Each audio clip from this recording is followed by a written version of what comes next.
ગુજરાત હાઈકોર્ટનો આદેશ હોવા છતાં પણ આંગણવાડીની મહિલાઓની વર્ગ 3 કે 4ના કર્મચારી ન બનાવતા વિરોધ કરાયો હતો અને કલેક્ટરને આવેદનપત્ર અપાયું હતું.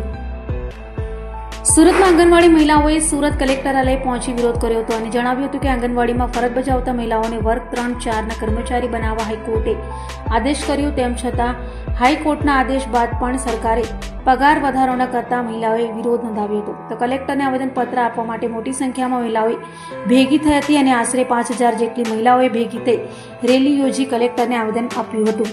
મહિલાઓએ કહ્યું હતું કે હાઈકોર્ટના આદેશ બાદ પગાર વધારો આપો અને સરકારી કામ માટે સરકાર એક મોબાઈલ પણ આપે અને પર્સનલ મોબાઈલથી સરકારના તમામ કામ કરવા ખૂબ મુશ્કેલ થઈ રહ્યા છે તેમ કહ્યું હતું.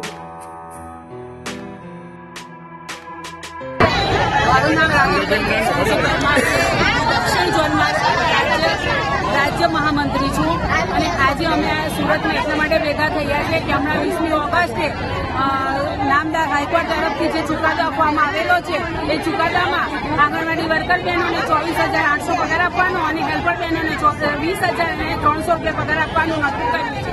એ સરકાર તાત્કાલિક અમલ કરે અને બહેનોને આપવાનું દિવાળી પહેલા ચાલુ કરી દે.